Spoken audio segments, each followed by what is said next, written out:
Chapter 2 unit 2। इस unit में हम पार्टनर्स के राइट एंड ड्यूटीज की बात करेंगे। तो सबसे पहले हम स्टार्ट करते हैं, टॉपिक है जनरल ड्यूटीज ऑफ पार्टनर, कि अगर आप एक पार्टनरशिप फर्म में पार्टनर हो तो आपकी जनरल ड्यूटीज क्या होती है।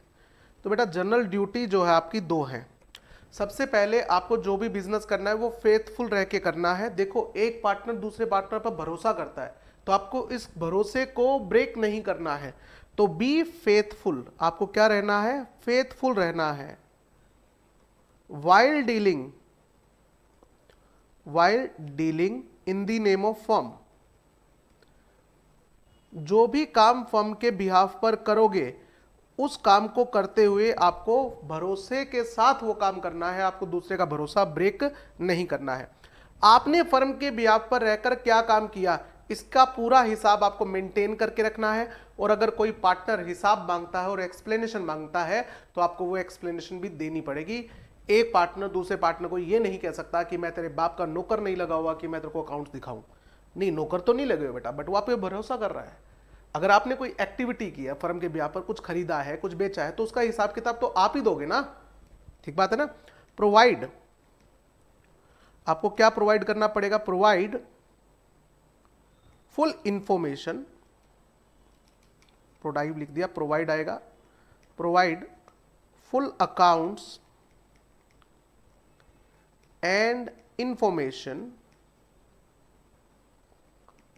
To other partners. जो जो एक्टिविटी किया है आपने उसकी पूरी एक्टिविटीज की अकाउंट्स और उसकी पूरी एक्सप्लेनेशन आपको उनको देनी पड़ेगी। सेकेंड पॉइंट जो आता है वो आता है इंप्लाइड राइट्स, यानी कि powers and duties of partners. अगर एक पार्टनर के इंप्लाइड पावर्स की और ड्यूटीज की बात की जाए तो वो क्या है। तो सबसे पहले समझते हैं कि इंप्लाइड पावर क्या है। अगर मैं एक फर्म में पार्टनर हूं तो मेरी पावर क्या है। नंबर 1, पावर या right to take part in the business of the firm. जब तक पार्टनरशिप फर्म में ना लिखा हो, एग्रीमेंट में ना लिखा हो, पार्टनरशिप फर्म बोल रहा हूं, पार्टनरशिप एग्रीमेंट में ना लिखा हो, हर पार्टनर एक्टिव पार्टनर होता है। And every partner can do any business activity in the name of firm. ठीक है, right to take part in the business of the firm.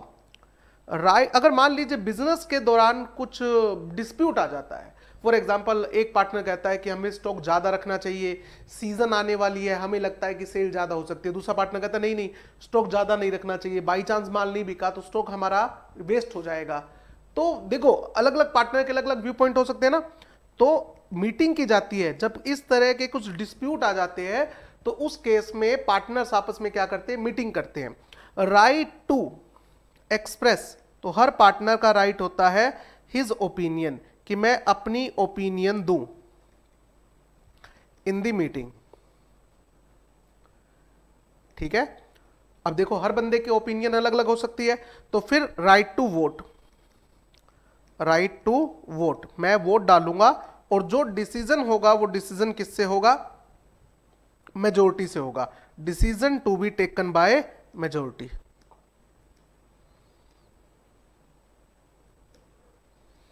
अब सारे के सारे पार्टनर जो है वो एक ही चीज पर एग्री हो जाए इसके चांसेस कम है। तो डिसीजन कैसे लिया जाता है, जो मेजोरिटी कहेगी वो होगा। ठीक है, और right to access the books, right to access the या इंस्पेक्ट दी बुक्स।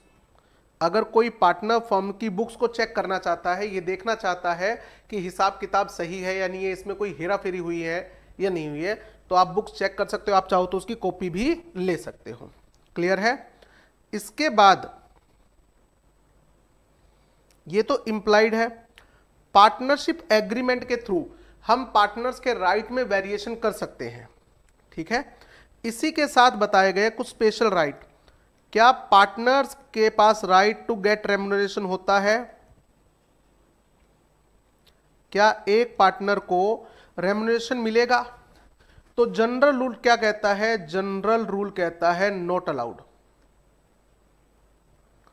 पार्टनर्स जो फर्म के बिहाफ पर बिजनेस करते हैं उसके बिहाफ पर लास्ट में जो प्रॉफिट या लॉस आएगा वही उनके लिए क्या है, रेम्युनरेशन है।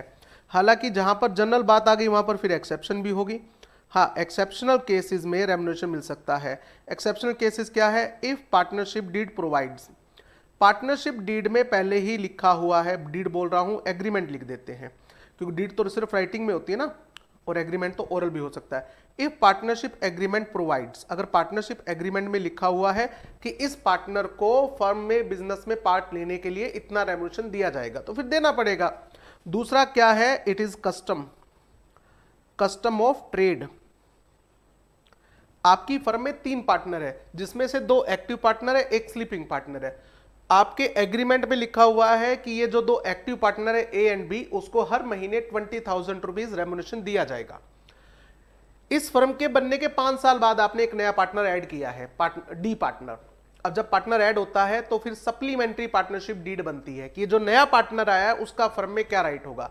उस सप्लीमेंट्री पार्टनरशिप डीड में कहीं भी ये नहीं लिखा हुआ कि नए पार्टनर को फर्म के बिजनेस में पार्ट लेने के लिए रेम्युनरेशन मिलेगा या नहीं मिलेगा। या तो लिख दो कि सप्लीमेंट्री डीड में कि जो नया पार्टनर है उसको फर्म के बिजनेस में पार्ट लेने के लिए कोई रेम्युनरेशन नहीं मिलेगा, ये तो नहीं लिखा हुआ, और ये भी नहीं लिखा हुआ कि इसको कितना रेम्युनरेशन मिलेगा। तो यहां पर कस्टम ऑफ ट्रेड है, यानी कि जब पुराने पार्टनर्स को रेम्युनरेशन मिल रहा है 20,000 पर मंथ, क्यों, क्योंकि फर्म के बिजनेस से पार्ट ले रहे हैं। तो अगर डी फर्म के बिजनेस में पार्ट लेता है तो ये इंप्लाइड हो जाता है कि उसे भी उतना रेम्युनरेशन मिलेगा। ठीक है। दूसरा point, right to share profit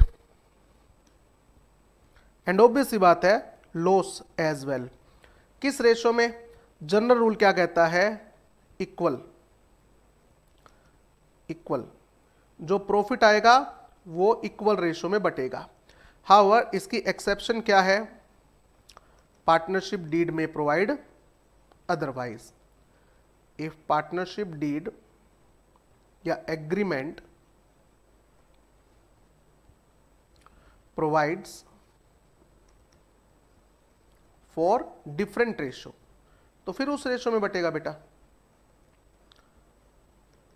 हाँ, ये ध्यान रखना, मान लीजिए आपका शेयर जो है वो 50% से ज्यादा बनता है, मान लीजिए 2 पार्टनर और आपका शेयर जो 50% से ज्यादा बनता है, तो कोर्ट में आपको प्रूव करना पड़ेगा कि आपका शेयर ज्यादा बनता है।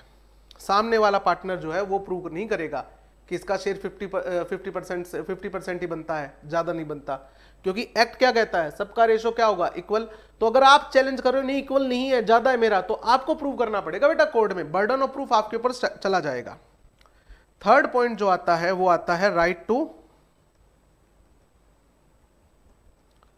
Interest, get interest on capital. क्या कैपिटल पे इंटरेस्ट मिलेगा, तो जनरल रूल क्या कहता है, कोई इंटरेस्ट नहीं मिलेगा, नॉट अलाउड। हाँ, एक्सेप्शन क्या कहती है, इफ पार्टनरशिप एग्रीमेंट प्रोवाइड्स, अगर पार्टनरशिप एग्रीमेंट में लिखा हुआ है तो 2, या अगर कोई स्टैट्यूटरी प्रोविजन है आपकी फर्म के ऊपर, कोई एक्ट अप्लीकेबल है और उस पर्टिकुलर एक्ट में लिखा हुआ है कि इंटरेस्ट ऑन कैपिटल देना है, तो फिर बेटा जब एक्ट में लिखा हो तो एग्रीमेंट में लिखने की जरूरत ही नहीं है। ठीक है। उसके बाद right to get interest on loan या एडवांस ऑफ पार्टनर। पार्टनर ने फर्म को लोन दे रखा है या एडवांस दे रखा है, तो इसमें इंटरेस्ट कितना मिलेगा, तो जनरल रूल क्या कहता है, अगर कुछ भी नहीं लिखा हुआ तो 6% पर एनम, ये आप लोगों ने अकाउंट्स में पढ़ा हुआ है। हाउएवर इसकी एक्सेप्शन क्या है, पार्टनरशिप एग्रीमेंट में प्रोवाइड अदरवाइज। जो आपका पार्टनरशिप एग्रीमेंट है उसमें रेशो ये कम या ज्यादा भी हो सकता है। 1 मिनट,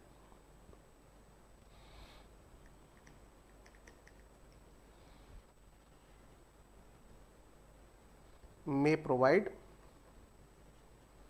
otherwise। अदरवाइज का मतलब इसके अलावा कुछ भी रेशो हो सकता है। ठीक है। उसके बाद अगला राइट, अगर मान लीजिए किसी पार्टनर ने कोई गड़बड़ कर दी है, अब इसी यूनिट में जब हम आगे बढ़ेंगे तो एक पॉइंट आएगा कि पार्टनर ने अगर कोई रॉन्गफुल एक्ट भी कर दिया तो उसकी वजह से बाकी पार्टनर्स लाइबल हो जाएंगे, थर्ड पार्टी फर्म को लाइबल कर देगी।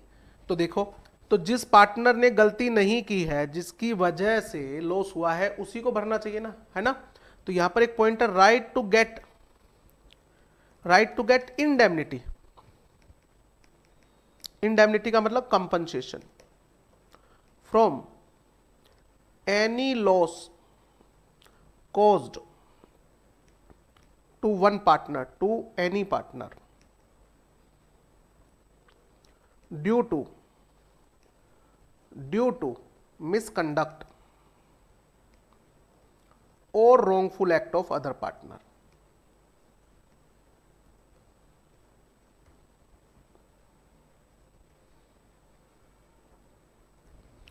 ठीक है। उसके बाद ध्यान रखना, एक पॉइंट और आता है, any partner can do any activity in the name of firm, in the name of firm. ये अभी पॉइंट हम डिस्कस करते हैं। कोई भी पार्टनर फर्म के बिहाफ पर कोई भी एक्टिविटी कर सकता है, ये पॉइंट अब हम डिस्कस करेंगे। ठीक है, ये पार्टनर का राइट है। इससे पहले क्लियर हो गया अपना पार्टनर्स के क्या राइट है, ये क्लियर हो चुका है। ड्यूटी तो एक ही है कि पार्टनर को क्या करना है, जो भी बिजनेस करना है वो फेथफुली करना है, और अगर कोई रिकॉर्ड मांगे, अकाउंट्स मांगे, तो वो रिकॉर्ड्स उसको प्रोवाइड करने हैं। ये पार्टनर की ड्यूटी में आता है। ओके, अब हम आते इस पॉइंट पे वापस, any partner can do any activity in the name of firm. ठीक है, अब फर्म, कोई भी पार्टनर फर्म के बिहाफ पर फर्म से रिलेटेड कोई भी एक्टिविटी कर सकता है। क्यों कर सकता है? बिकॉज पार्टनर जो होता है, partner is the agent of firm. Firm का मतलब ऑल पार्टनर्स। एक पार्टनर जो होता है वो सभी पार्टनर्स का एजेंट होता है। मतलब partner can make the firm liable for the acts done by him, but इसकी कुछ कंडीशंस है, इसकी कुछ कंडीशंस है। हाँ, ये सच है कि पार्टनर जो होता है वो फर्म का एजेंट होता है, और अगर कोई पार्टनर फर्म के बिहाफ पर कोई भी एक्टिविटी करता है तो उसके लिए फर्म लाइबल हो जाती है। बट उसके लिए कंडीशन नंबर 1 क्या है? Condition number 1, acts are done in the name of firm. अगर पार्टनर्स ने फर्म का नाम ही यूज नहीं किया है ट्रांजैक्शन करते हुए, तो ये तो उसकी पर्सनल ट्रांजैक्शन हो गई, ये तो फर्म के नाम से की ही नहीं गई, तो पर्सनल ट्रांजैक्शन के लिए फर्म लाइबल नहीं हो सकती। फॉर एग्जांपल, एक पार्टनर ने मार्केट से जाके 10 लाख रुपए उधार खरीदे हैं, और लोन एग्रीमेंट में कहीं भी उसने ये शो नहीं किया है कि ये जो पैसा लेके जा रहा है फर्म के लिए लेके जा रहा है, फर्म का नाम ही कहीं यूज नहीं हो रहा है, तो इसका मतलब ये 10 लाख रुपए उसने पर्सनली उठाए हैं, तो उसके लिए फर्म लाइबल नहीं हो सकती। Point clear? Condition number 2, condition number 2, act must relate to, must be related to firm's business. जो एक्टिविटी हुई है वो फर्म के बिजनेस से रिलेटेड होनी चाहिए। अगर पार्टनर कोई ऐसी एक्टिविटी करता है जो फर्म के बिजनेस से रिलेटेड ही नहीं है, तो उसके लिए कभी भी फर्म लाइबल नहीं हो सकती। इसके लिए आपको क्वेश्चन बैंक में एक बड़ा अच्छा क्वेश्चन मिलता है कि एक सीए फर्म है और उसके पार्टनर ने फर्म के बिहाफ पर लोन ले लिया। अब बताओ, सीए फर्म है, उसमें 3 पार्टनर है, ABC पार्टनर्स हैं, और सी जो है वो फर्म के बिहाफ पर लोन ले लेता है। तो क्या फर्म के बिहाफ पर लोन लेना सीए फर्म के लिए जरूरी है? नहीं, फर्म के बिजनेस से रिलेटेड ही नहीं है, उनका काम प्रोफेशनल सर्विस प्रोवाइड करना है। वो लोन लेके करेंगे क्या? सर लोन इसलिए ले रहे कि ऑफिस को थोड़ा फर्निश कर सके। बेटा वो चार्टर्ड अकाउंटेंट है, चार्टर्ड अकाउंटेंट के पास क्या इतना पैसा नहीं है कि अपने ऑफिस को फर्निश कर सके? चलो मैं फिर भी बात आपकी मान लेता हूँ कि सर फर्निश करने में ज्यादा बड़ा खर्चा करना था और पार्टनर सभी अभी सीए बने हैं, उनके पास इतना पैसा नहीं है। तो बेटा यहां पर फर्म का बिजनेस से रिलेटेड तो नहीं है ना, यहां पर अलर्ट रहना पड़ेगा थर्ड पार्टी को। थर्ड पार्टी ये कहेगी मेरी बाकी पार्टनर से बात करवाओ कि जो तुम पैसा लेके जा रहे हो फर्म के लिए ही लेके जा रहे हो और बाद में फर्म मुझे पैसा पे करेगी। यहां पर थर्ड पार्टी को अलर्ट रहना पड़ेगा। ठीक बात है ना। टेकिंग लोन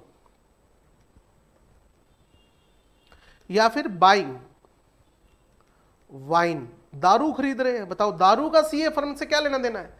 अगर एक पार्टनर जो है उधार दारू खरीद लेता है तो क्या उसके लिए फर्म को लाइबल किया जा सकता है? सीए फर्म को नहीं। क्यों? दारू का हमारी फर्म के बिजनेस से क्या लेना देना है? माइंड में क्वेश्चन आ रहा होगा, कुछ बच्चे सोच रहे होंगे सर वो पार्टी करते होंगे, तो पार्टी करते होंगे तो बिजनेस से क्या रिलेटेड है बेटा? वो बिजनेस रिलेटेड तो नहीं है ना। तीसरा, acts following with in authority of partner. अभी तो पढ़ा, कोई भी पार्टनर फर्म के बिहाफ पर कोई भी एक्टिविटी कर सकता है, अथॉरिटी ऑफ पार्टनर। तो यहां से एक पॉइंट समझना पड़ेगा जी। जनरली क्या कहते हैं? Generally partner can do any activity related to firm's business, है ना। हालांकि एक्सेप्शंस भी है, जहां पर जनरल आ गया वर्ड वहां पर एक्सेप्शन भी आएगा बेटा। Restrictions may be imposed on the power of partner by partnership agreement. अब मैं डिटेल लेक्चर में आपको बताता हूं ना कि पार्टनर्स के काम जो है वो जनरली बांट लिए जाते हैं कि तुम परचेज संभालोगे, तुम सेल संभालोगे, फाइनेंस में संभाल लूंगा। तो इसे बोलते हैं रिस्ट्रिक्शन लगाना, कि बंदे को लिमिटेड काम दे दिया कि भाई तुम सिर्फ यही काम करोगे, सारे काम नहीं तो ओवरलैपिंग हो जाती है, कल को नुकसान हो सकता है। तो इस केस में ये जो रिस्ट्रिक्शन है ये पार्टनर के ऊपर लगा दी गई है। कैसे? पार्टनरशिप एग्रीमेंट के जरिए। बट क्या थर्ड पार्टी को इसके बारे में पता है कि जो पार्टनर मेरे पास आ रहा है वो माल खरीदने के लिए ऑथराइज नहीं है, पैसा उधार लेने के लिए ऑथराइज नहीं है? उसको तो नहीं पता ना। सच रिस्ट्रिक्शंस, ये जो रिस्ट्रिक्शंस हैं आर इफेक्टिव, ये इफेक्टिव होंगी अगेंस्ट दी थर्ड पार्टी, यानी कि थर्ड पार्टी के अगेंस्ट ये रिस्ट्रिक्शन तभी वैलिड होगी if such restrictions comes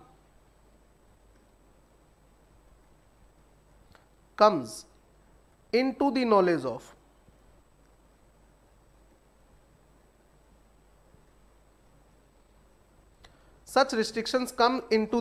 of third party. यानी कि जब भी किसी पार्टनर के ऊपर आप रिस्ट्रिक्शन लगाते हो एग्रीमेंट के जरिए, तो जो थर्ड पार्टी है उनको इन्फॉर्म करना पड़ेगा कि आज के बाद ये पार्टनर अगर पैसा उधार लेने आए तो इसको उधार नहीं देना है, मैं आऊं तो मुझे ही देना है। हमने पावर्स को डिस्ट्रीब्यूट कर लिया है, हमने पावर्स को चेंज कर लिया है। तो थर्ड पार्टी तभी बाउंड होगी ना बेटा। तो ये ध्यान रखना, act following with in authority of power, मतलब आपने पावर्स में क्या कर रखा है? चेंज कर रखा है। थर्ड पार्टी के ऊपर रिस्ट्रिक्शन तभी वैलिड होगी जब थर्ड पार्टी को उस रिस्ट्रिक्शन के बारे में नॉलेज होगी। नहीं तो तुम एक दूसरे पर रिस्ट्रिक्शन लगाए जाओ, थर्ड पार्टी को थोड़ी सपने आ रहे हैं कि रिस्ट्रिक्शन लगाई गई है इस पार्टनर के ऊपर, है ना। तो ये ध्यान रखना। एक फोर्थ कंडीशन भी है, जो एक्ट है वो डन इन यूजुअल मैनर, जिस तरीके से फर्म करती है वैसे ही करना है। Acts done in usual manner.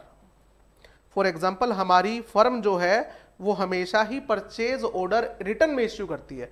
तो अगर कोई पार्टनर बिना रिटर्न ऑर्डर के माल खरीदने चला गया वेंडर के पास उधार, तो वेंडर को माल नहीं देना चाहिए, और अगर वो फिर भी माल उधार दे रहा है तो उसके लिए फर्म लाइबल नहीं होगी।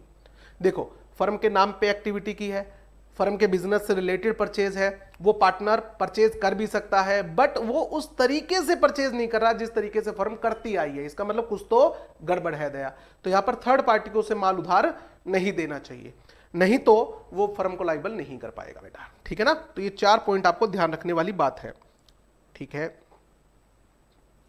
उसके बाद में एक पॉइंट आता है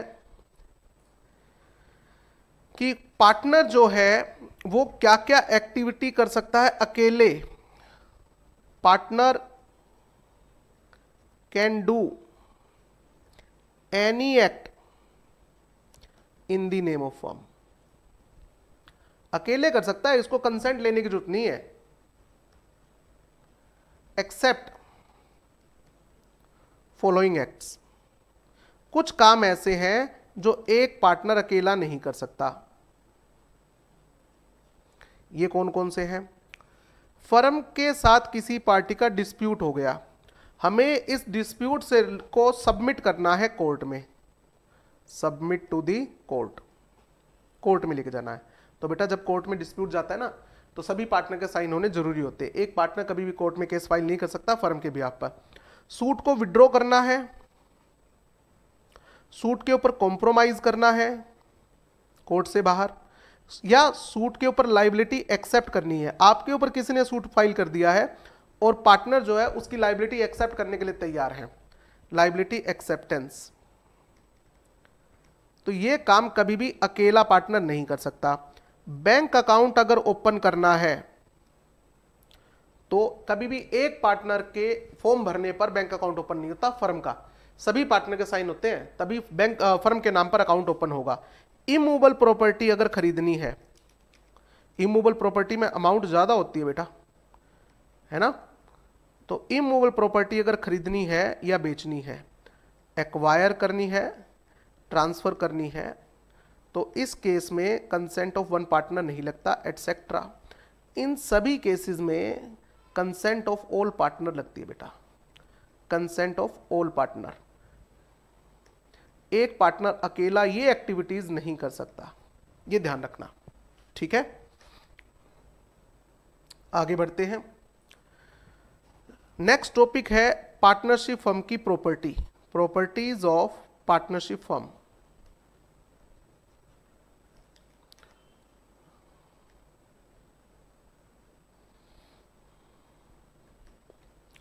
तीन तरह की एसेट्स को पार्टनरशिप फर्म की प्रॉपर्टी कहा गया है।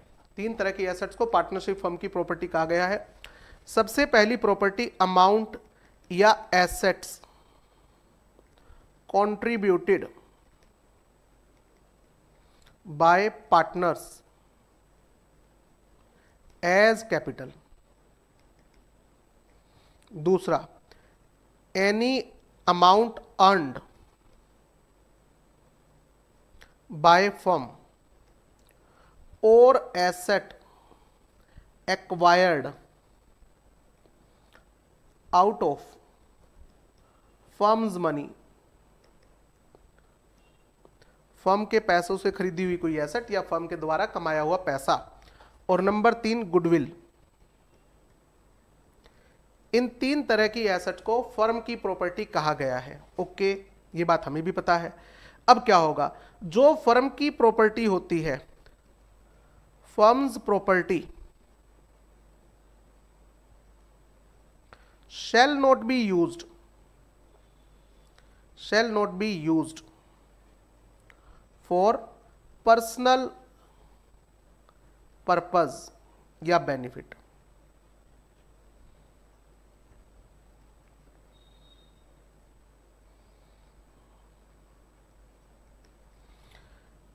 अगर फर्म की प्रॉपर्टी को यूज किया गया है पर्सनल बेनिफिट में या पर्सनल पर्पस के लिए, if used,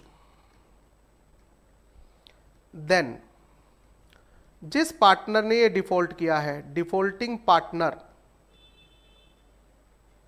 shall compensate the firm। कोई लॉस हो गया फर्म का उस एसेट के पर्सनल यूज की वजह से, तो आप कंपनसेट करोगे और submit the profit, submit the personal profit. जो पर्सनल प्रॉफिट अर्न किया है वो आपको फर्म में जमा करवाना पड़ेगा टू फर्म्स अकाउंट, ताकि ये पैसा सब में बटे। ठीक है, तो फर्म की प्रॉपर्टी को सिर्फ और सिर्फ किस लिए यूज करना है, फर्म के फायदे के लिए यूज करना है। That is firms properties. Firm की जो प्रॉपर्टी है इसको यूज करना चाहिए properties shall be used for exclusive benefits of firm, however the contract may provide otherwise। Contract में यानी कि पार्टनर्स की परमिशन से आप फर्म की कार यूज कर रहे हो पर्सनल पर्पस के लिए, तो फिर ये बात अलग है, फिर आपको कोई भी कंपनसेशन देना नहीं पड़ेगा, क्योंकि वहां पर आप कंसेंट लेके ये काम कर रहे हो। ठीक है, ये पॉइंट भी हो गया अपना।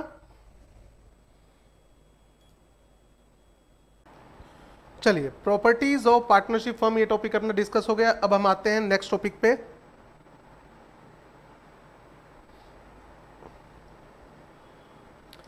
अगला टॉपिक है partners authority in case of emergency.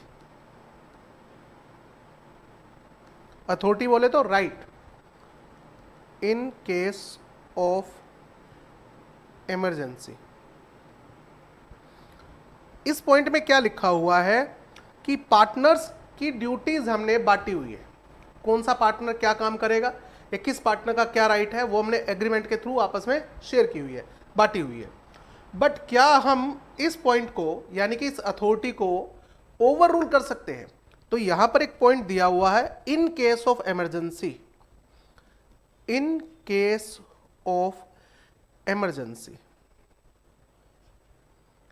Any partner can do any act to protect the firm from the loss, और ये वैलिड होगा। ठीक है, अब इसका एक एग्जांपल जो एग्जाम में आपको मिलता है, जो एग्जामिनर का फेवरेट क्वेश्चन बनता है, वो क्या है कि 3 पार्टनर है ए बी सी, इनकी फर्म है। जो सी पार्टनर है वो सिर्फ अथोराइज्ड है परचेज के लिए, authorised to purchase goods for the firm. सिर्फ ये गुड्स परचेज करेगा, सेल नहीं करेगा, जबकि गुड्स को सेल करने के लिए ऑथोराइज्ड है ए। इन्होंने स्टार्टिंग में ही काम बांट लिया था कि कौन सा बंदा क्या काम करेगा, तो ये है authorised to sell the goods. अब बताओ, फर्म के बिहाफ पे गुड्स कौन परचेज कर सकता है? सी। फर्म के बिहाफ पे गुड्स कौन सेल कर सकता है? ए। अब जो गुड्स है वो सारी की सारी गोडाउन में पड़ी थी। बारिश आजकल आपको पता ही है कितनी ज्यादा हो रही है बेटा, बारिश ज्यादा हो गई जिस वजह से गोडाउन में पानी भर गया, और जो गुड्स है वो सारी की सारी गीली हो चुकी है, और ये गुड्स आगे खराब हो जाएंगी। ठीक है, इमरजेंसी के केस में ये इमरजेंसी है, तो इमरजेंसी के केस में बताओ, ए को गुड सेल करनी चाहिए थी, बट यहां पर ए था ही नहीं, ए किसी काम से बाहर गया हुआ था। यहां पर सी प्रेजेंट था, उसने देखा इमरजेंसी है, यानी कि गुड्स जो है वो गीली हो रही हैं और ये सारी गुड्स खराब हो जाएगी। तो सी ने क्या किया, इस गोडाउन में जितनी भी गुड्स थी वो सारी की सारी इसने सेल आउट कर दी, जबकि देखो ये गुड्स बेचने के लिए ऑथराइज्ड था ही नहीं। बट इसने क्यों गुड्स बेची? सोल्ड दी गुड्स, ताकि फर्म का नुकसान ना हो जाए। ठीक है, टू प्रोटेक्ट, इसकी मेन इंटेंशन क्या थी? फर्म को लॉस से प्रोटेक्ट करने की, protect the firm from the loss. तो बाद में ए आकर ये नहीं कह सकता कि आपने गुड्स क्यों बेच दी, आपने गुड्स को सस्ता बेच दिया, अब ये लॉस सी भरेगा। नहीं नहीं नहीं, ये गुड्स सस्ती क्यों बेचनी पड़ी? इमरजेंसी थी। इसने, इसको हम एक चीज भी कहते हैं, एक्टेड प्रूडेंटली, इसने समझदारी के साथ काम किया। सी ने पूछा ए से कि अगर मान लो बारिश हो रही है और गुड्स खराब हो रही है तो तुम क्या करते? क्या तुम जादू से बारिश रोक देते या गुड्स को ठीक कर देते? कहता नहीं, मैं ऐसा कुछ नहीं करता। तो फिर क्या करते? कि मैं गुड्स को बेचता, और सामने वाला बायर ये कहता मैं 10% कम डिस्काउंट में गुड्स खरीदूंगा, तो क्या करते? कहता मैं वो तब में 10% डिस्काउंट में बेच देता, रादर की 100% लॉस हो, इससे अच्छा उसको 10% डिस्काउंट पे बेच दो। वही तो मैंने किया, आई हैव एक्टेड प्रूडेंटली, मैंने फर्म को लॉस से बचाने के लिए जो मुझे ठीक लगा वो मैंने किया, तो ये वैलिड एक्ट माना जाएगा बेटा। उसके बाद कुछ छोटे छोटे टॉपिक पे आते हैं।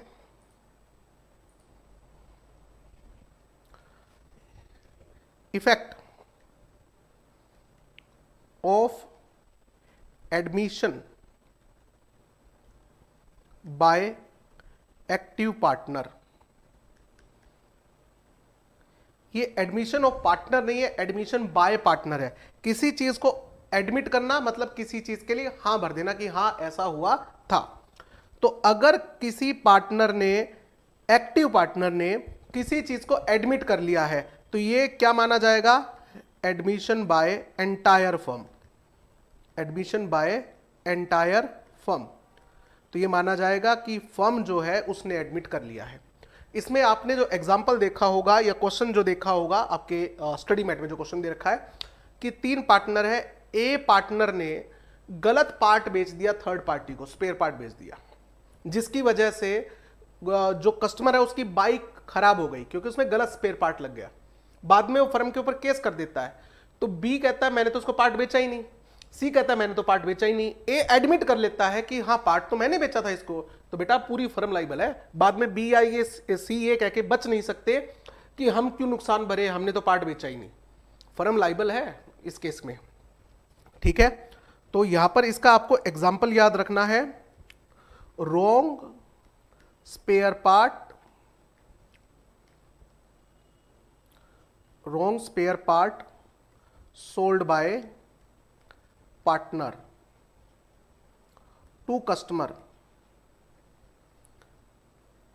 कस्टमर को रॉन्ग स्पेयर पार्ट बेच दिया, बाकी पार्टनर ने तो मना कर दिया कि हमने तो उसको माल बेचा ही नहीं, एक पार्टनर ने एडमिट कर लिया, एंड एडमिटेड बाय पार्टनर, तो बेटा फर्म लाइबल हो जाएगी इसके लिए, firm will be held liable।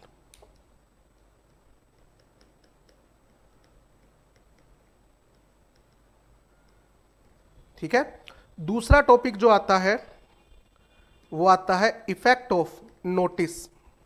Notice करने का मतलब, नोटिस का मतलब नॉलेज। ठीक है, ये नोटिस देने का मतलब क्या होता है? इन्फॉर्म करना। Effect of notice to active partner, अगर आपने फर्म के एक्टिव पार्टनर को नोटिस दिया है, इंफॉर्मेशन देना टू एक्टिव पार्टनर, तो यह माना जाएगा कि आपने पूरी फर्म को बता दिया है। It means notice to entire firm.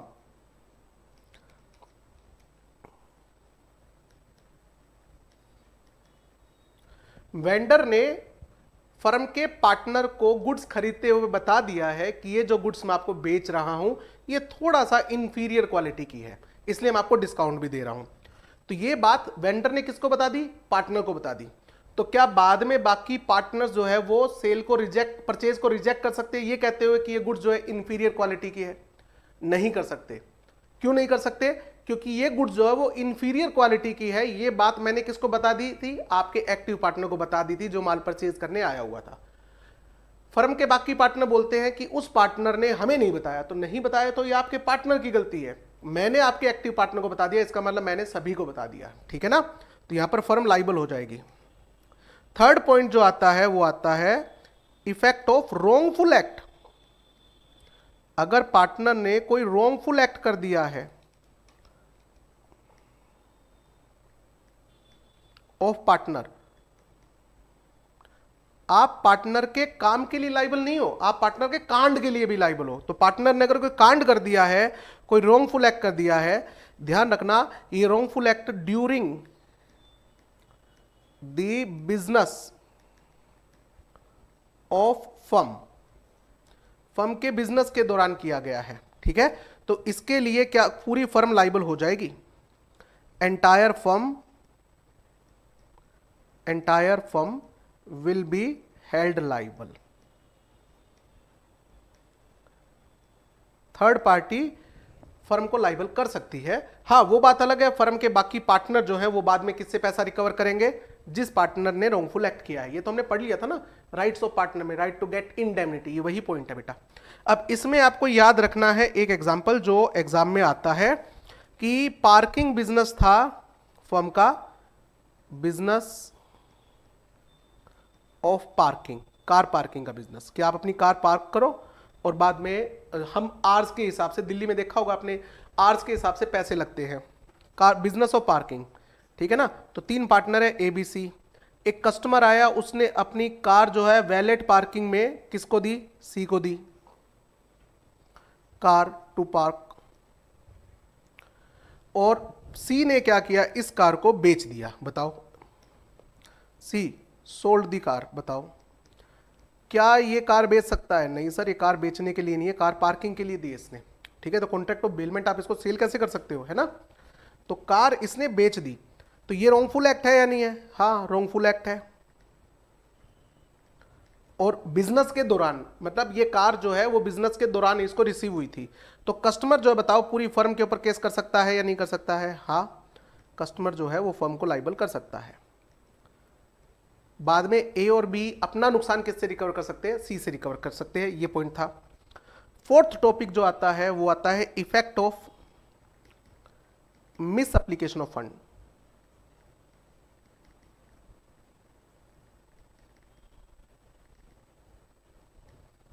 Fund और एसेट्स बाय पार्टनर। अगर फर्म के पार्टनर ने फर्म का फंड मिसयूज किया है या फर्म की एसेट्स को मिसयूज किया है, तो उसका इफेक्ट क्या होगा? तो सबसे पहले तो समझिए, मिस एप्लीकेशन ऑफ फंड का मतलब क्या है? डेटर ने paid amount to active partner, ठीक है, और इस एक्टिव पार्टनर ने इसे क्या कर लिया? पर्सनल यूज कर लिया। रादर की इसको फर्म में अकाउंट करे, इसने फर्म में अकाउंट किए बिना इसको पर्सनल यूज किया। तो बताइए, क्या फर्म जो है वो इस डेटर से पैसा रिकवर कर सकती है दोबारा से? नहीं, debtor will be discharged. Debtor will be discharge. Debtor दोबारा पेमेंट नहीं देगा, उसने आपके एक्टिव पार्टनर को पेमेंट कर दी। फर्म ये नहीं कह सकती वो पैसा हमें रिसीव नहीं हुआ। भाई, ये ड्यूटी आपके एक्टिव पार्टनर की बनती थी कि वो फर्म के बैंक अकाउंट में पैसा डाले या फर्म की तिजोरी में जाके वो पैसा रखे। आपका एक्टिव पार्टनर अगर अपनी ड्यूटी नहीं निभा रहा तो उसके लिए थर्ड पार्टी लाइबल नहीं होगी। इस केस में डेटर क्या हो गया? डिस्चार्ज हो गया। सेकंड एग्जांपल जो आपको एग्जाम में देखने को मिलता है वो क्या मिलता है कि एक्टिव पार्टनर ने फर्म के नाम पर कुछ स्टेशनरी आइटम खरीदी। Active partner purchased stationery item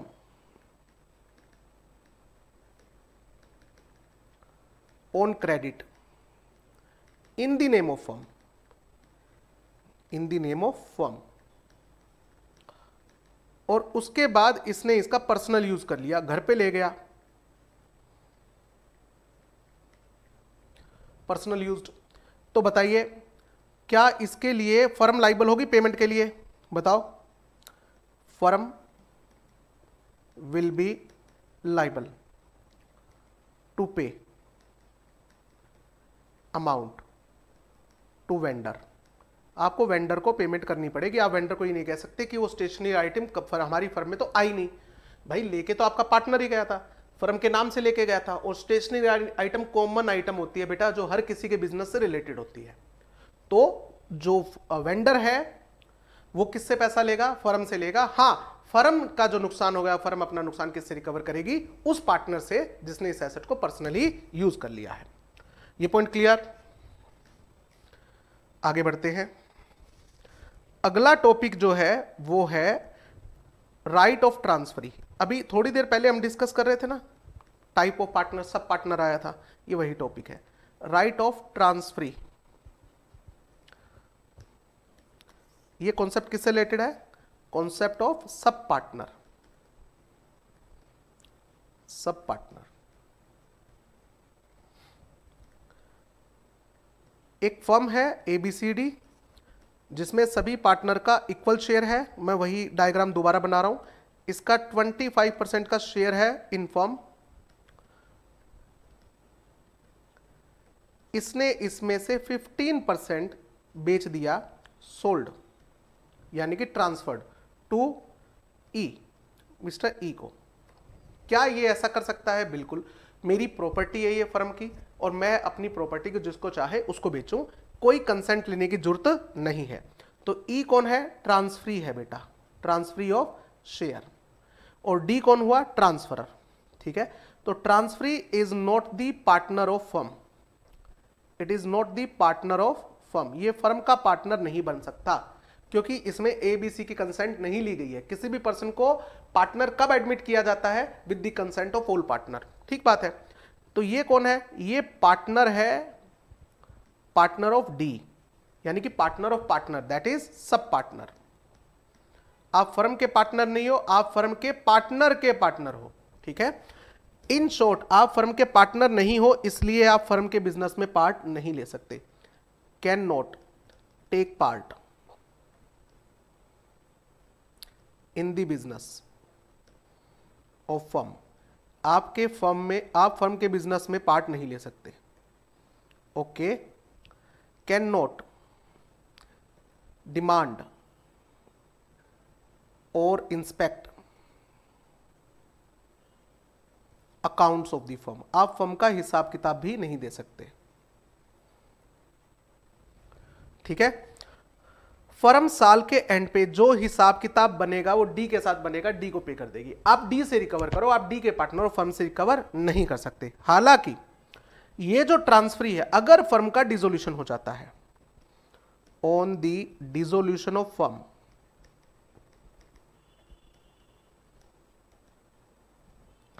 sub partner जो है वो फर्म को कह सकता है कि जो पार्टनर है आपका डी, उसके 25% में का 25% में से 15% अब मेरा है, ये देखो एग्रीमेंट, मैंने इसे परचेज किया हुआ है।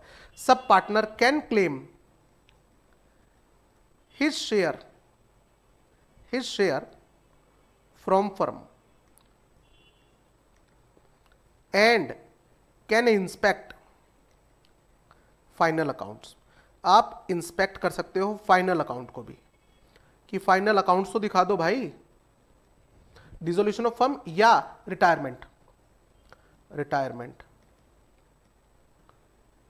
ऑफ डी, जब डी पार्टनर नहीं रहेगा। तो भाई डी का जो हिस्सा तुम दे रहे हो उसमें से कुछ हिस्सा मेरा है भाई, वो डी को मत देना, वो मुझे दे देना। ठीक है। और प्लस में जो हिसाब किताब है मुझे चेक करवाया जाए, मैं चेक तो कर लूं कि आप मुझे सही अमाउंट पे कर रहे हो या नहीं कर रहे हो, ये ध्यान रखना। तो जब तक डी पार्टनर है या फर्म जिंदा है, तब तक आप फर्म से ना पैसा मांग सकते ना हिसाब किताब मांग सकते। जिस दिन डी पार्टनर नहीं रहेगा या फर्म ही नहीं रहेगी, उस दिन आपके पास राइट है कि फर्म की प्रॉपर्टी में से 15% आप क्लेम करो, क्योंकि 15% आपने खरीद रखा है। और आप हिसाब किताब भी चेक कर सकते हो ताकि आपको ये पता लगे कि मुझे अमाउंट सही पे की गई है या नहीं पे की गई है। पॉइंट क्लियर है बेटा? ये पॉइंट भी अपना हो गया। उसके बाद आता है टॉपिक माइनर पार्टनर का, most important topic, minor as partner. ये मोस्ट इंपॉर्टेंट टॉपिक में आता है बेटा। तो सबसे पहले क्या माइनर को पार्टनर बनाया जा सकता है? Minor can not become partner in the firm. Minor जो है वो फर्म में पार्टनर नहीं हो सकता, पहली बात। हाँ, वो पार्टनर बन सकता है in the firm for profit only, for benefit only. In short उसकी लाइबिलिटी क्या होगी? लिमिटेड होगी। Minors liability will be limited up to capital contribution. जितना पैसा उसने फर्म में लगाया है मैक्सिमम ये उतना ही पैसा देगा, इससे ज्यादा 1 रुपया नहीं देगा। बाकी पार्टनर्स की लाइबिलिटी अनलिमिटेड है, इसकी लाइबिलिटी हमेशा लिमिटेड होती है अप टू कैपिटल कंट्रीब्यूशन। ठीक है। उसके बाद माइनर जो है वो जब मेजर बन जाता है, minor became major.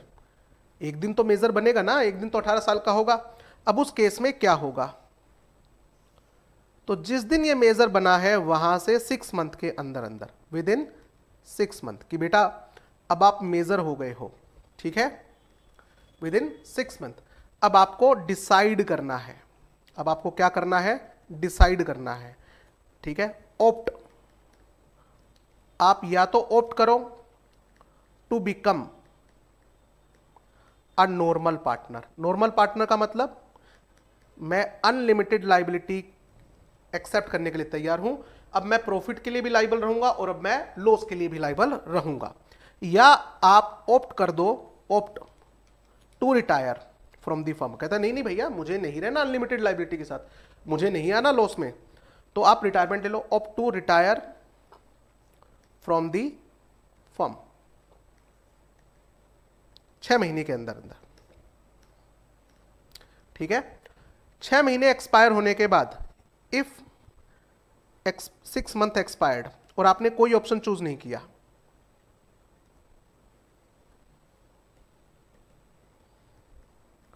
No option selected, तो इस केस में क्या होगा, डीम्ड एज, इस पार्टनर को क्या मान लिया जाएगा, डीम्ड एज नॉर्मल पार्टनर। अब आपको नॉर्मल पार्टनर की तरह ट्रीट करना है। सर पता कैसे लगेगा इसने कौन सा ऑप्शन चूज किया है, जो भी ऑप्शन आपने सिलेक्ट किया है, option selected shall be communicated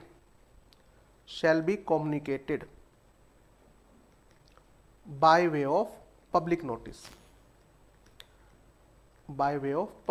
आपको एक पब्लिक नोटिस देना पड़ेगा कि मैं फर्म में कंटिन्यू करना चाहता हूं या नहीं करना चाहता हूं। ठीक है, ओके। अब ये यहां पर एक बच्चों को कंफ्यूजन होती है कि कुछ माँ बाप क्या करते हैं, बच्चों के बिहाफ पे इन्वेस्टमेंट कर देते हैं। हाँ कर दी, तो वहां पर हमें पता ही 20 साल बाद लगा है। मतलब मेरे बाप ने मुझे स्लीपिंग पार्टनर बना रखा था एक फर्म में। स्लीपिंग पार्टनर तो बना ही सकते ना कि हाँ मैं मेरे बेटे के नाम पे फर्म में इन्वेस्टमेंट कर देता हूँ, माइनर है मेरा बेटा, प्रॉफिट में हिस्सा मिलता रहेगा। बट अब बेटा क्या बन गया है, मेजर बन गया है। तो बाप कहता कोई बात नहीं, बेटे के ब्याह पे मुझे ही डिसीजन लेने, मैंने डिसीजन ले रखा है कि मेरा बेटा स्लीपिंग पार्टनर कंटिन्यू कर लेगा और लाइबिलिटी क्या रहेगी, अनलिमिटेड। ये बात बेटे को नहीं पता। बेटे को कब पता लगा है, बाद में, date of knowledge of partnership, knowledge of partnership. अब बताओ, मान लो बेटे को पता लगा है 21 साल की उम्र में, ठीक है, तो फिर 6 महीने कहां से काउंट करने हैं, उसके मेजर बनने से। जिस दिन वो मेजर बना उस दिन तो उसको पता ही नहीं है कि मैं फर्म में पार्टनर हूं, तो उसको कब पता लगा है, 3 साल बाद। तो विच एवर इज लेटर, इन 2 डेट में से एक तो ये डेट, एक ये date, whichever is later, जो डेट लेटर आएगी उसके अंदर 6 मंथ ऐड कर दो और 6 मंथ के अंदर माइनर जो मेजर बन गया वो डिसाइड करेगा कि मुझे फर्म में नॉर्मल पार्टनर के तौर पे कंटिन्यू करना है या नहीं करना है। अगर इन 6 महीने में उसने डिसाइड नहीं किया, पब्लिक उसको नॉर्मल पार्टनर की तरह ट्रीट करेगी। जो भी आपका डिसीजन है आप वो पब्लिक नोटिस के थ्रू कम्युनिकेट करोगे, नहीं तो दुनिया आपको नॉर्मल पार्टनर की तरह ट्रीट करेगी। ये पार्टनर, माइनर पार्टनर के बारे में आ गया। क्लियर है, ओके। उसके बाद में अगला टॉपिक बहुत इंपॉर्टेंट टॉपिक है, लास्ट टॉपिक है इस यूनिट का, नहीं लास्ट तो नहीं है, सेकंड लास्ट है, reconstitution of firm. Reconstitution of firm, firm के अंदर बदलाव आ रहा है। बदलाव कई तरीके से आ सकता है, हमने फर्म का बिजनेस चेंज कर दिया, हमने फर्म के बिजनेस में कुछ ऐड कर दिया, ठीक है। बट यहां पर हम कवर करेंगे 2 केस, इनकमिंग पार्टनर,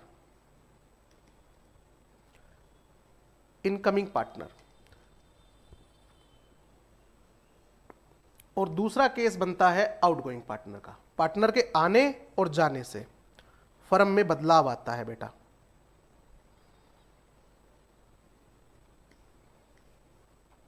ओके, तो सबसे पहले समझते हैं कि अगर एक एग्जिस्टिंग फर्म में एक पार्टनर ऐड होता है तो उसके क्या कॉन्सिक्वेंसेस है। तो देखें यहां पर लिखा गया है, incoming partner will be held liable for the acts from the date of admission. जिस दिन उसका फर्म में एडमिशन हुआ है, डेट ऑफ एडमिशन, उस दिन के बाद से उसकी लाइबिलिटी स्टार्ट होगी। दैट इज, यानी कि इनकमिंग पार्टनर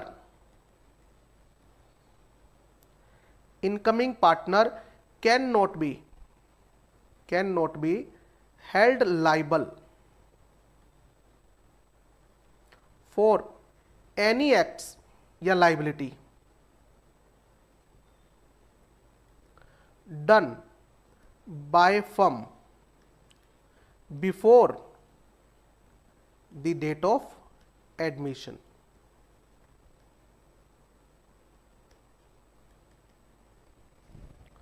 तो मान लीजिए आज आपका एडमिशन हुआ है, बट फर्म ने 6 महीने पहले कोई लोन ले रखा है, तो क्या उस लोन को चुकाने की तुम्हारी जिम्मेदारी रहेगी? नहीं। आपके एडमिशन के बाद फर्म ने कोई लोन लिया है तो उसके लिए फर्म लाइबल कर सकती है, नहीं कर सकती आपको? बिल्कुल, तब तो मैं पार्टनर था ना। हालांकि इसकी एक एक्सेप्शन है, हालांकि इसकी एक एक्सेप्शन है। अगर पार्टनर को एडमिट करते हुए हमने एग्रीमेंट में लिखवा लिया था कि हमने अभी रिसेंटली एक लोन लिया है 1 महीने पहले 10 करोड़ का, ठीक है, तो उस लोन के अंदर भी आपको हिस्सेदारी डालनी पड़ेगी, क्योंकि उस लोन से अभी जो एसेट आएगी उसमें भी तो आप हिस्सेदार होंगे। पार्टनर कहते हो ओके, क्योंकि उस लोन के एवज में, उस लोन के बदले में मुझे प्रॉपर्टी भी तो मिल रही है, तो दिक्कत क्या है? तो एक्सेप्शन में क्या है? द कॉन्ट्रैक्ट या the deed at the time of admission, at the time of admission may provide otherwise, otherwise मतलब दो ही वे है, या तो इनकमिंग पार्टनर लाइबल होगा, अदरवाइज नहीं होगा। क्लियर? अब इस डीड के थ्रू, ये डीड होने से क्या क्रेडिटर कैन नॉट, क्या क्रेडिटर लाइबल कर देगा उस इनकमिंग पार्टनर को? नहीं कर सकता। Creditor can not make the incoming partner liable, incoming partner liable for earlier acts. तो फिर क्या करना होगा? इस डीड को दिखाकर क्रेडिटर के साथ में जो पुराना कॉन्ट्रैक्ट हुआ था, हमें वो कॉन्ट्रैक्ट क्या करना पड़ेगा? रिप्लेस करना पड़ेगा। ये पुराना कॉन्ट्रैक्ट जो है क्रेडिटर के साथ, जिसमें 3 पार्टनर का नाम था, ओल्ड कॉन्ट्रैक्ट जो था बिटवीन एग्जिस्टिंग फर्म, यानी कि जब फर्म में 3 पार्टनर थे, एंड क्रेडिटर, हमें क्या करना पड़ेगा? क्रेडिटर के पास जाना पड़ेगा और क्रेडिटर को कहना पड़ेगा सर एक पार्टनर और ऐड हुआ है। कहता ओके, वो भी इस एग्जिस्टिंग लायबिलिटी के अंदर कंट्रीब्यूट करने के लिए तैयार हो रहा है। ये रही एग्रीमेंट की कॉपी। क्रेडिटर कहता मुझसे क्या चाहते हो? कहता सर ये पुराना कॉन्ट्रैक्ट फाड़ के फेंक दो और इसकी जगह हम एक नया कॉन्ट्रैक्ट रख देते हैं, जैसे लोन एग्रीमेंट।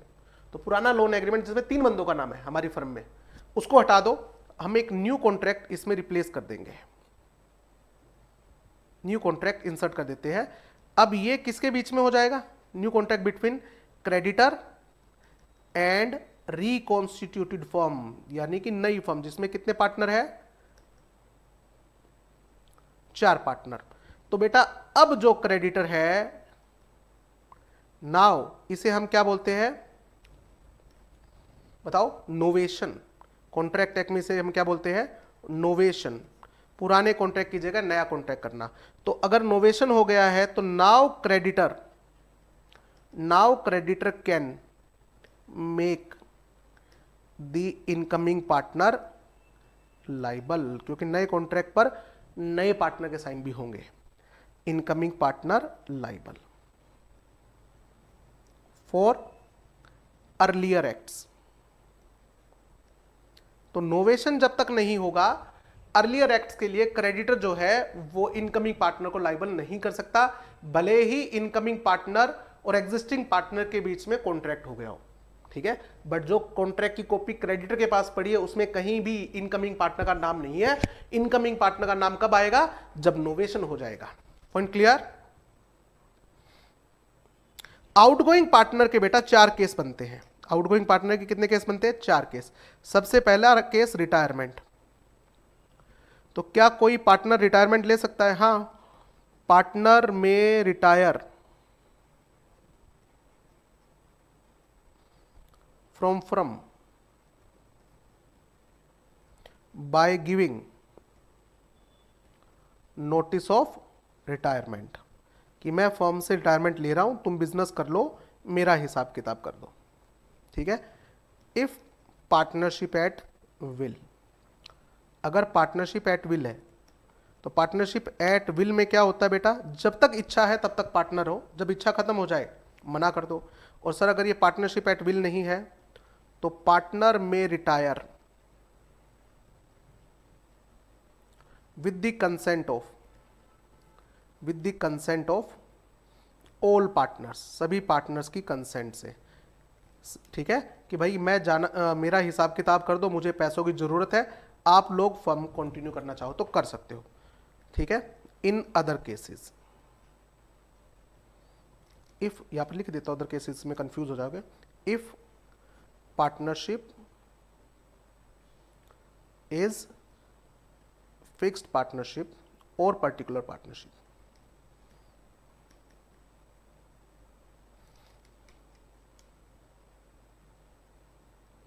ठीक है,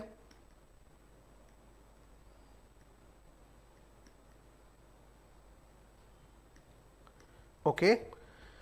तो इस केस में पार्टनर ने रिटायरमेंट ले ली है तो ध्यान रखना कॉन्सिक्वेंसेस क्या रहेंगी। सबसे पहली consequences, retired partner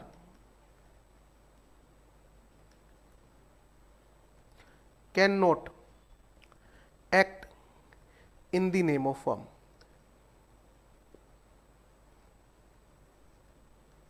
retired partner जो है वो फर्म के नाम से अब बिजनेस नहीं कर सकता।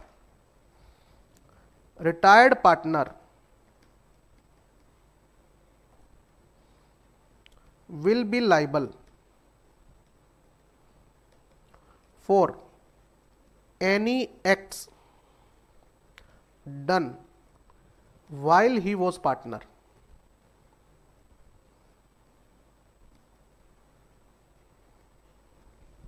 ठीक है, हालांकि इसकी एक्सेप्शन है नोवेशन,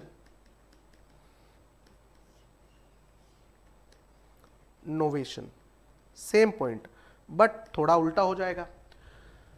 मान लीजिए हमने एक बैंक से लोन ले रखा था 10 करोड़ रुपए का, एक पार्टनर कहता मैं रिटायरमेंट लेना चाहता हूं, हमने कहा ठीक है बट आप रिटायरमेंट आज ले रहे हो, हमें लोन ये पे करना है 2 साल बाद। तो एक काम करते हैं, आपका जितना शेयर बनता है उसमें से हम लोन की अमाउंट जो है, जो आपके हिस्से आती है वो लेस करके आपको पेमेंट दे देते हैं, क्योंकि 2 साल बाद हम आपसे पेमेंट मांगने आएंगे तो क्या पता आप ना दे पाओ या क्या पता आप भागी जाओ, है ना। तो हम इस अमाउंट को भी एडजस्ट कर लेते हैं, कहते हैं ठीक है काट लो, अच्छी बात है, बट फिर है ना रिलीज डीड चाहिए मुझे। रिलीज डीड मतलब इस लोन से मेरा कोई लेना देना नहीं है। तो अब ये डीड लेके कहां जाना पड़ेगा, उस मनी लेंडर के पास जाना पड़ेगा कि भैया हमने जब लोन लिया था 4 पार्टनर थे, एक पार्टनर फर्म छोड़ के जा रहा है, उससे हमने पैसा ले लिया है, अब आपका पैसा हम 3 बंदे चुकाएंगे। अगर मनी लेंडर नोवेशन के लिए अग्री कर जाता है, कहता ठीक है मुझे तो पैसों से मतलब है, तुम 4 दो चाहे तुम 3 दो, तो डी रिलीज हो जाएगा, नहीं तो डी रिलीज नहीं होगा। रिटायर होने के बाद भी मनी लेंडर उसको लाइबल कर सकता है, क्योंकि लोन जब लिया गया था तब तुम पार्टनर थे। तो नोवेशन के जरिए इसको एक्सेप्शन बनाया जा सकता है। ध्यान रखना, retired partner can not be held liable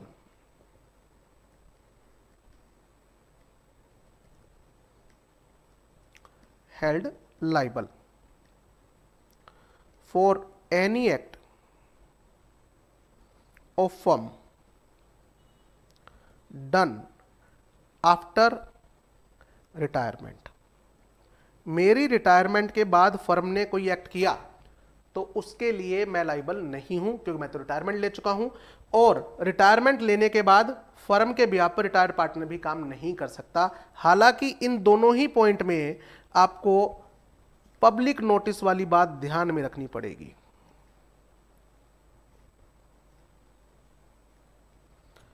provided का मतलब एक्सेप्ट होता है, पब्लिक नोटिस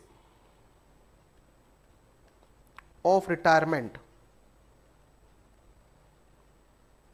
वॉज गिवन। अगर आपने पब्लिक नोटिस नहीं दिया तो वो पार्टनर बाय एस्टोपल माना जाएगा, और रिटायरमेंट के बाद भी अगर उसने कोई एक्टिविटी कर दी तो फर्म लाइबल है, और रिटायरमेंट के बाद फर्म ने अगर कोई एक्टिविटी कर दी तो उसके लिए रिटायर्ड पार्टनर भी लाइबल होगा। पार्टनर बाय एस्टोपल वाला रूल लग जाएगा, ध्यान रखना बेटा।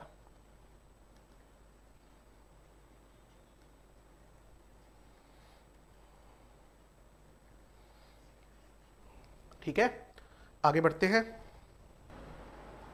तो रिटायर्ड पार्टनर का अपना सारा पॉइंट हो गया यहां पर। उसके बाद सेकेंड पॉइंट जो आता है आउटगोइंग पार्टनर का, पहला आउटगोइंग पार्टनर रिटायरमेंट का केस हो गया। सेकंड जो केस आता है वो आता है एक्सपल्शन का, expulsion of partner.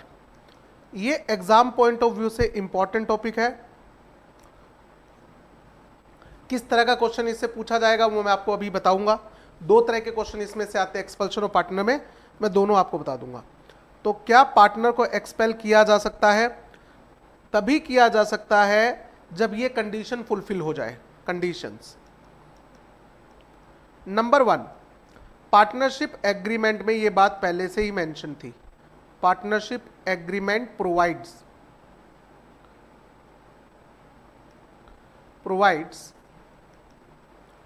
For expulsion of partner, कि अगर किसी पार्टनर ने कोई गड़बड़ की तो पार्टनर को एक्सपेल किया जा सकता है। नंबर 2, एक्सपल्शन कौन करेगा? Expulsion by majority of partner. अगर मान लीजिए पार्टनरशिप फर्म में 5 पार्टनर है, तो जब तक कम से कम 3 पार्टनर एग्री ना करे एक्सपल्शन के लिए, तब तक एक्सपल्शन नहीं हो सकता, by majority. Third condition, opportunity of being heard देनी पड़ेगी to the partner to be expelled.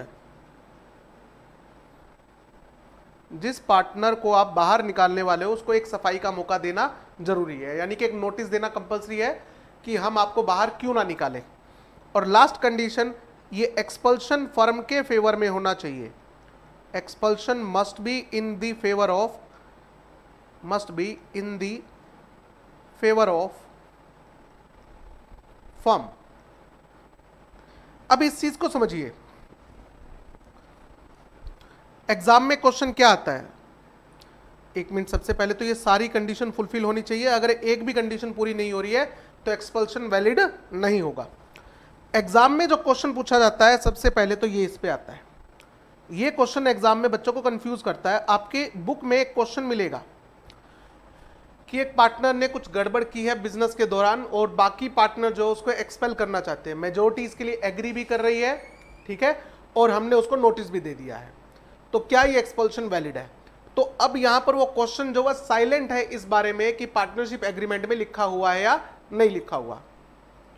एक मिनट, ये ले ले जाए। पार्टनरशिप एग्रीमेंट में साइलेंट है इसके बारे में कि लिखा हुआ है या नहीं लिखा हुआ। तो अगर आप अजम्पशन लेते हो कि पार्टनरशिप डीड एक्सपल्शन के बारे में प्रोवाइड कर रही है तो एक्सपल्शन वैलिड होगा। और अगर पार्टनरशिप डीड में एक्सपल्शन के बारे में कुछ भी नहीं लिखा हुआ, आप ये अजम्पशन लेते हो कि पार्टनरशिप डीड में एक्सपल्शन के बारे में कुछ भी नहीं लिखा हुआ है, तो एक्सपल्शन आप नहीं कर सकते, क्योंकि सबसे पहली कंडीशन ही पूरी नहीं हो रही है। दूसरा क्वेश्चन जो आता है एग्जाम पॉइंट ऑफ व्यू से इंपॉर्टेंट है, ये एक्सपल्शन जो है वो इन दी फेवर ऑफ कंपनी फर्म होना चाहिए। इसमें क्वेश्चन आता है कि एक क्लब में पार्टनर्स की वाइफ आपस में लड़ पड़ी और एक पार्टनर की वाइफ ने दूसरी पार्टनर की वाइफ को इंजर कर दिया, तो सारे पार्टनर मिलके उस पार्टनर की वाइफ ने जिसने चोट पहुंचा दी है दूसरे पार्टनर की वाइफ को, उस पार्टनर को वो एक्सपेल करना चाहते हैं। बताइए ये कहां से बिजनेस से रिलेटेड है बेटा?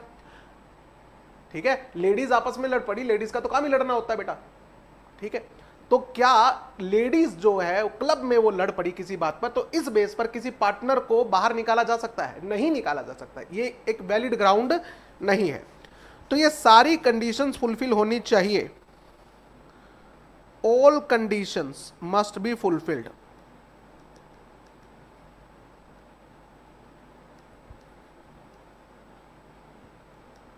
for valid expulsion. If any condition is not fulfilled, अगर एक भी कंडीशन फुलफिल नहीं हुई है, एक्सपल्शन विल बी वॉइड, तो एक्सपल्शन वॉइड माना जाएगा। एक्सपल्शन विल बी वॉइड, ठीक है। तो ये जो दो येलो हाईलाइट किए हैं मैंने, इनको जरूर फोकस कर लेना बेटा। इस पे एग्जाम में 2 प्रैक्टिकल क्वेश्चन बने हुए हैं, तो आप दोनों क्वेश्चन जरूर करके जाना एक्सपल्शन के केस में। एक्सपल्शन के केस में बेटा बाकी सारे रूल्स वही अप्लाई होंगे जो आउटगोइंग पार्टनर पर अप्लाई होते हैं। All rules regarding settlement of account, of accounts, public notice,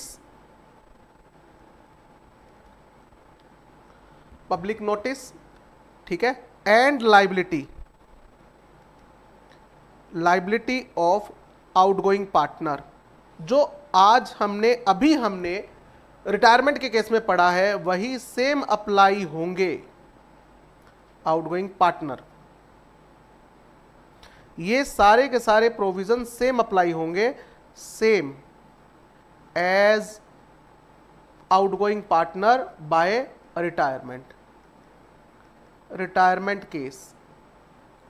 जैसे रिटायरमेंट के केस में अकाउंट सेटल हुए हैं, रिटायरमेंट के केस में पब्लिक नोटिस देना जरूरी होता है। अगर पब्लिक नोटिस नहीं दोगे तो दुनिया की नजर में आपका पार्टनर माना जाएगा और पार्टनर बाय एस्टॉपल का रूल लग जाएगा। और जो पार्टनर रिटायरमेंट ले लेता है, यानी कि जो पार्टनर आज एक्सपेल हो गया है, वो आज के बाद फर्म का नाम यूज नहीं करेगा और फर्म की किसी भी एक्टिविटी के लिए वो आज के बाद लाइबल नहीं होगा। क्लियर है? उसके बाद जो थर्ड केस आता है आउटगोइंग पार्टनर का। अबे कहां चला गया ये? हाँ, ये रहा। तो आउटगोइंग पार्टनर में सबसे पहला केस किसका आया? एक्सपल्शन का। दूसरा आया, पहला आया रिटायरमेंट का, दूसरा आया एक्सपल्शन का। अब हम बढ़ते हैं तीसरे केस की तरफ।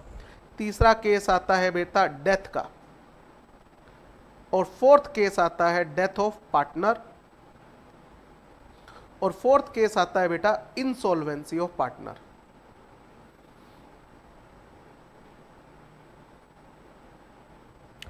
ठीक है, सबसे पहले समझिए इन दोनों ही केसेस में जनरली फर्म्स डिसॉल्व्स। ठीक है, हाउएवर पार्टनरशिप एग्रीमेंट में प्रोवाइड अदरवाइज। पार्टनरशिप एग्रीमेंट में प्रोवाइड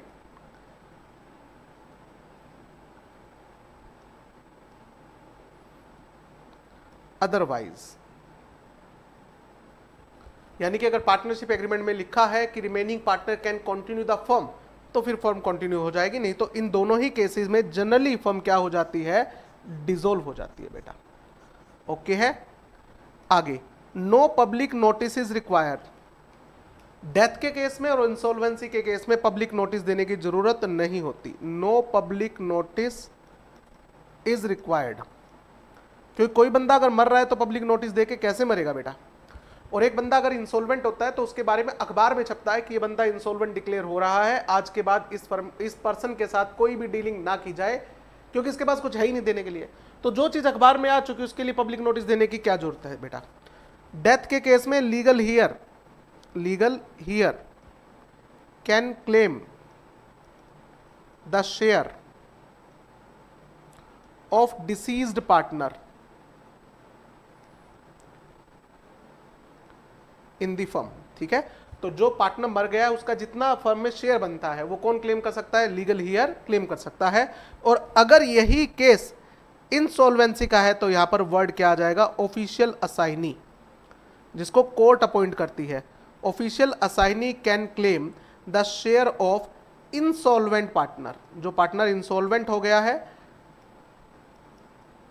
उसका फर्म में जो हिस्सा बनता है वो ऑफिशियल असाइनी क्लेम करने आएगा बेटा। तो लीगल हियर की जगह वर्ड क्या आ जाएगा? Official assignee. और डिसीज पार्टनर की जगह वर्ड क्या आ जाएगा? Insolvent partner. ठीक है, चलिए ये पॉइंट भी अपना हो गया।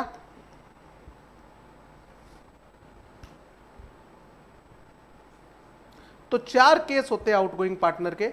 रिटायरमेंट हम डिस्कस कर चुके हैं, डेथ हमने डिस्कस कर लिया, इंसॉल्वेंसी हमने डिस्कस कर लिया, और सबसे इंपॉर्टेंट है एक्सपल्शन ऑफ द पार्टनर, वो भी हमने अच्छे से डिस्कस कर लिया। अब बात उठती है कि क्या आउटगोइंग पार्टनर जो है वो सिमिलर बिजनेस कर सकता है? राइट, मैं यहां पर गैप लगा देता हूं। ये अपना रिकॉन्स्टिट्यूशन वाला टॉपिक जो है वो खत्म हो गया है। ठीक है ना बेटा? 2 टॉपिक छोटे छोटे हैं वो हम डिस्कस कर लेते हैं। Right of outgoing partner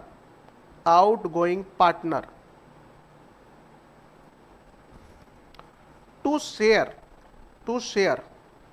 subsequent profit. Subsequent का मतलब क्या होता है बेटा? बाद में। सर, जो पार्टनर फर्म से चला गया है क्या वो बाद में फर्म से प्रॉफिट ले सकता है? काय का प्रॉफिट? वो तो फर्म में पार्टनर ही नहीं रहा। तो जनरल रूल तो यही कहता है बट अगर ये टॉपिक दिया गया है तो कुछ सोच समझ के दे रखा है बेटा। तो हाँ, इस टॉपिक में क्या लिखा हुआ है, until final payment is made, until final payment of outgoing partner is made। देखो, एक पार्टनर रिटायरमेंट ले ली या आपने एक पार्टनर को एक्सपेल कर दिया, तो मान लीजिए उसका फर्म में जो हिस्सा बनता है वो आपने कंप्यूट किया, वो 25 लाख का बनता है। आप कहते हो हम पैसा दे देंगे, अभी दिया नहीं है, दे देंगे, क्योंकि 25 लाख रुपए जेब में थोड़ी लेके बैठे हो आप, और अमाउंट तो और भी ज्यादा हो सकती है। तो आप कहते हो भाई माल बेचेंगे पैसा आएगा, या आपकी जगह हम किसी और बंदे को एडमिट करेंगे, उससे कैपिटल लेंगे तब पैसा आएगा, या हम कोई एसेट बेचेंगे तब हमारे पास पैसा आएगा। तब तक आपको वेट करनी पड़ेगी। ठीक बात है भाई, हाथों हाथ पैसा थोड़ी होता है। Until final payment of outgoing partner is made. कहता कोई बात नहीं, आउटगोइंग पार्टनर बोलता मैं कब आऊं, कहता आप 6 महीने बाद आ जाइए, हम आपको 6 महीने बाद पैसे दे देंगे। ठीक है, मैं 6 महीने बाद आ जाता हूं। तो मेरा जो 25 लाख रुपीज है वो फर्म के अंदर 6 महीने तक यूज हुआ या नहीं हुआ, हुआ है ना बेटा। तो आपने मेरा पैसा फर्म में यूज किया, अब आप मेरा फर्म में पैसा यूज कर रहे हो तो या तो मुझे इंटरेस्ट पे करो 6 महीने का, सही बात है ना, आप मेरा पैसा यूज कर रहे हो 6 महीने तक, तो आप मुझे पे करो इंटरेस्ट, पे इंटरेस्ट, पे interest at the rate rupees बोल रहा हूं 6% पर एनम। हालांकि देखो ये स्टडी मैट में लिखा गया, बट मैं इससे एग्री नहीं करता, और स्टडी मैट में लिख रखा है तो अपन भी 6% पर एनम याद करते हैं। हालांकि यहां पर परसेंटेज जो आती है वो आएगी लोन की, यानी कि 12% के आसपास आएगी, जो मार्केट रेट होता है, रीजनेबल रेट जो होता है। बट स्टडी मैट में गलत लिखा हुआ है तो हम भी यही पढ़ के चल रहे हैं। ठीक है बेटा, पे interest at the rate 6% per annum, और पे, अगर इंटरेस्ट नहीं पे करना चाहते तो पे शेयर इन सब्सिक्वेंट प्रॉफिट। मेरे रिटायर होने के बाद या मेरे एक्सपल्शन के बाद फर्म जो प्रॉफिट कमाएगी उस प्रॉफिट के अंदर मेरी भी कैपिटल लगी हुई है, तो मुझे सब्सिक्वेंट प्रॉफिट में क्या मिलेगा, शेयर मिलेगा। या तो ये दोनों में से क्या मिले, या तो ये बात क्लियरली एग्रीमेंट में लिखी होगी स्टार्टिंग में ही कि अगर कोई पार्टनर रिटायरमेंट ले लेता है, या किसी पार्टनर को एक्सपेल किया जाता है, या किसी पार्टनर की डेथ हो जाती है, या कोई पार्टनर इंसॉल्वेंट हो जाता है, तो उसकी फाइनल पेमेंट जितने दिन तक डिले होगी, जितने महीने तक डिले होगी, उतने महीने तक हम इंटरेस्ट पे करेंगे। फॉर एग्जाम्पल 9% पर एनम का इंटरेस्ट पे करेंगे, तो बात ही खत्म होगी बेटा, फिर तो उसको शेयर मिलेगा ही नहीं, क्योंकि जब एग्रीमेंट में पहले से ही क्लियर है कि इंटरेस्ट मिलेगा और इस रेट पे मिलेगा तो वही मिलेगा, फिर तो दो राय है ही नहीं। एग्रीमेंट में कुछ नहीं लिखा हुआ तो पार्टनर से, आउटगोइंग पार्टनर से, और अगर आउटगोइंग पार्टनर मर गया है तो उसके लीगल हियर से पूछा जाएगा कि तुम्हारे पास दो ऑप्शन है, इंटरेस्ट चाहिए या शेयर इन प्रॉफिट चाहिए। वो दोनों में से जो ऑप्शन चूज करेगा वही उसको मिलेगा। ये ध्यान रखना, जो ऑप्शन सिलेक्ट कर लिया फिर वही होगा, बाद में वो ये चेंज नहीं कर सकता कि 6 महीने बाद आऊं और वो कहता है मेरा मूड चेंज हो गया, आप मुझे इंटरेस्ट ही दे दो प्रॉफिट की बजाय, या प्रॉफिट दे दो मुझे इंटरेस्ट की बजाय, चेंज नहीं हो सकता।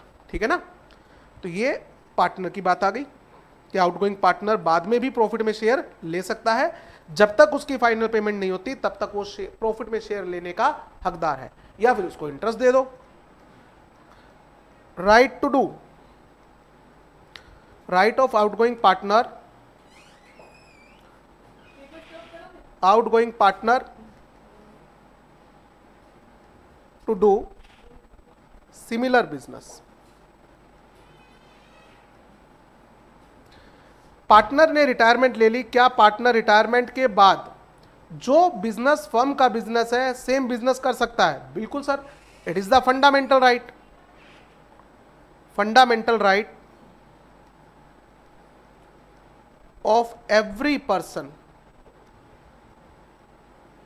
to do any business anywhere in India, anywhere in India। ठीक है, तो यस, वो कोई भी बिजनेस कर सकता है, फर्म के साथ कंपीटिंग बिजनेस भी कर सकता है। However, the partnership deed या पार्टनरशिप एग्रीमेंट में प्रोवाइड अदरवाइज।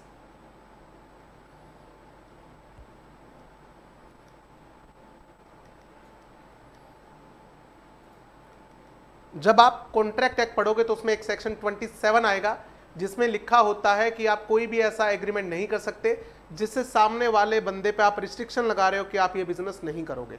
बट उसी सेक्शन की कुछ एक्सेप्शंस भी हैं जिसमें ये लिखा हुआ है कि अगर आउटगोइंग पार्टनर पे सिमिलर बिजनेस ना करने की रिस्ट्रिक्शन लगाई जा रही है तो वो एग्रीमेंट वैलिड होगा। ठीक है, कि आप सेम बिजनेस नहीं करोगे एक लिमिटेड एरिया में।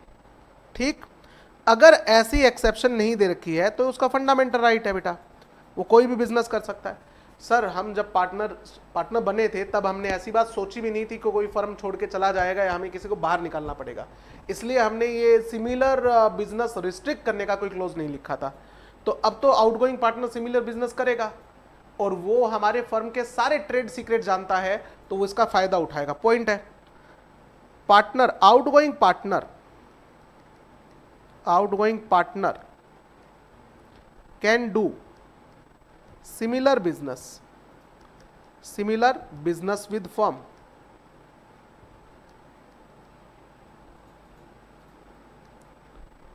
if not restricted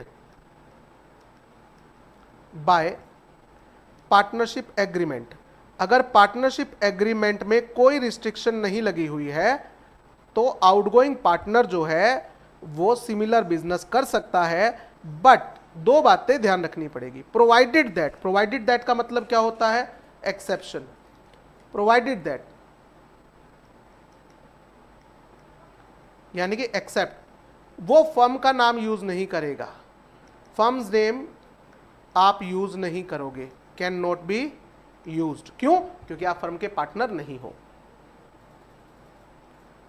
and can not solicit, आप सोलिसिट नहीं करोगे, अट्रैक्ट नहीं करोगे, ऑफर नहीं करोगे। Solicit the customers of firm, आप फर्म के कस्टमर्स को जो ऑलरेडी उस फर्म के कस्टमर है उनको ऑफर नहीं दोगे।